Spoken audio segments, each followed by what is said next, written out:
The president does not run our country. Now, this is going to be met with a lot of opposition, but I want you to take off your biased lens and look at this from an unbiased point of view. This is not to go against anybody. This is not to create division. It's actually to create unity and understanding. So I'm about to present to you is who actually runs America and most of the countries. So instead of just giving you my opinion, I'm going to show you facts, figures, numbers, logic, and allow you to form your own. So I'm going to show you one of the largest asset managers in the world. We're going to talk about two top bankers in the world, that the decisions they make not only affect our country, but affect us globally. But here's what I'm about to tell you, is everything you guys are arguing about on this app back and forth is all by design to get you to pull the straw out of somebody else's eyes and stop focusing on the log in yours. If you can get a human being to focus outside of themselves, you can move them any way you want. The more you argue and the more you fight, the more you get separated from the light. And if every single person came back to the understanding that they're already healthy, already abundant, there would be none of this happening. But this is nothing new under the sun. Jesus was going from village to village, ignoring the danger and focused on humanity. There was tax collectors back then, Caesar, the Pharisees. And when the gentleman walked up to Jesus, trying to punk him, and said, "Who do we give our taxes to?" He said, "Whose face is on that coin?" The guy said, "Caesar." He said, "Give your taxes to Caesar and give to God what is his." When money makes the world go round, not my world, there will always be politics and greed. Okay, if you made it this long, you're a true warrior. So let's dive into this. So we're first going to start in 2008. BlackRock in 2008, pause and read this, was tapped to balance out one of the biggest financial crises in the world. Now we need to understand that BlackRock, what they were bailing out was a bunch of companies that they have majority ownership in. To me, that sounds like a conflict of interest.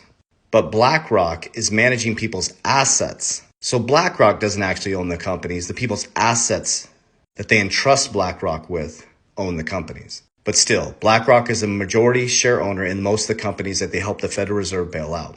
So BlackRock is connected to the Federal Reserve and on speed dial. So then coming to 2020, BlackRock's world's largest asset manager firm was front and center at Fed's Wall Street bailout. So again, in 2020, BlackRock was tapped to balance out the markets. And I love this title. In Think We Trust, BlackRock is now the fourth branch of the government. Obviously, they're being facetious. Great tagline, though. Goes into exactly what I'm talking about. Okay, I want to give you context. So now this video was 5 years ago. It was the New York Times deal book. That is the CEO of American Express. And you're going to hear Larry Fink speak. And he's going to talk about forcing behaviors. Now, I want to give you context. Go watch this video to form your own opinion. But they're talking about human capital, okay? And the things that we're going through right now with Disney, Kohl's, Target, Pepsi, all these different things happening. These are things, the majority owner of a lot of these companies are BlackRock and Vanguard. A bunch of questions, but you now make a point of that's an investment criteria for you. Well, behaviors are going to have to change, and this is one thing we're asking companies. You have to force behaviors, and at BlackRock we are forcing behaviors.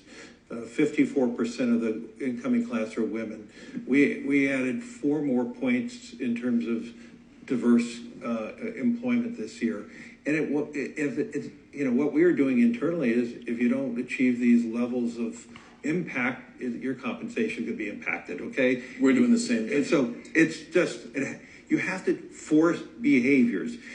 And if you don't force behaviors, whether it's gender or race or just any way you want to say the composition of your team, you're going to be impacted. And that's not recruiting, it is development, as Ken said. Okay, I want to give context. So I agree with diversification or diversity. We have a diverse workforce within our community. But I don't agree with turning us against each other around our differences to force an agenda. They're getting us to fight. They're getting us to see our differences because he said, if you don't, we're going to force the behaviors. You won't get your funding as a company. Remember, this gentleman is the largest asset manager, owns the largest asset manager company in the world, bigger than every single country's GDP other than China and America, and they're half of China and America's GDP. Okay, so those of you in the digital currency space and investors in the future, so I want you to listen to this. What I want you to understand is Jamie Dimon, or excuse me, this is Larry Fink, the head of BlackRock, and Jamie Dimon, the other largest banker in the world who controls our economic system. So Jamie Dimon and JP Morgan have 1 trillion under management for BlackRock, okay? So Jamie Dimon, I've showed you guys, Jamie Dimon under congressional hearing said, I don't like Bitcoin, it's junk.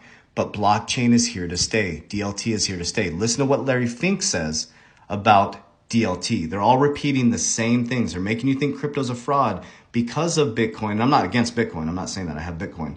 But listen to what they say. You guys are friends, and I know you guys agree on most things, but there is something you disagree on. Yes. Bitcoin. Oh, okay. I want... Well, you tell me. You tell us the things you disagree on. Let's be clear. I don't spend any time thinking about Bitcoin. I was asked a question about Bitcoin and I responded, but I don't have a strong opinion on Bitcoin. I heard you say you thought it was a... I said it was I believe it is an index for money laundering.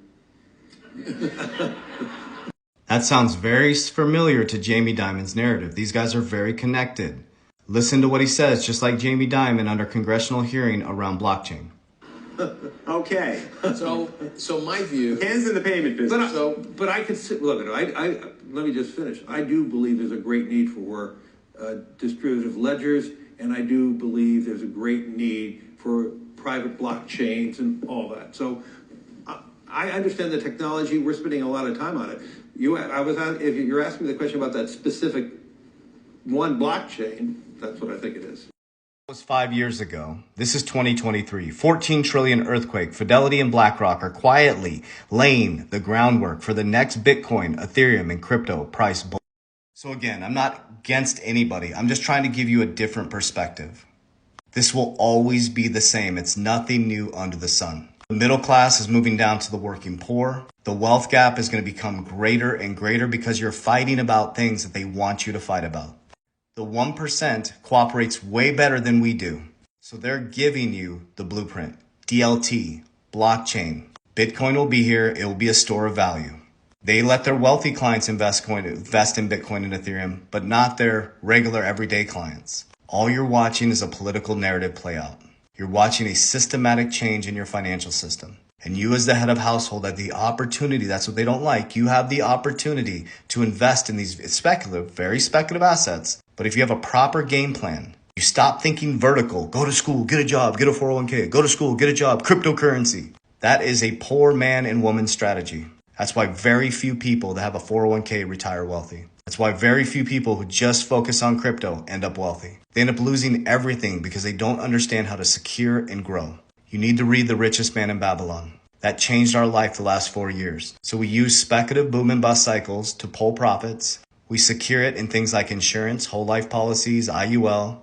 We diversify in business. We get things like precious metals, silver for barterability if the dollar comes collapsing down, which it's not going to collapse. It would destroy the whole monetary system. We're learning about real estate for tax liabilities and human capital. We're working harder on ourselves than we do anything else, understanding we're already wealthy, we're already healthy, we're already abundant, we're all children of God, and we're all creators. So I love you guys. I appreciate you. I hope this information reaches you well. Warriors! Let's get your shit together. Let's go. Remember, I hate that I have to say this in every video, but I want to protect my friends, and you're all my friends, is I will never DM you on WhatsApp or Telegram. I do not invest people's money. Those are all scammers. All our resources are linked in the bio. We have the 3T Warrior Academy. We have over 6,000 warriors with our blueprint. There is no get rich quick. Love you guys.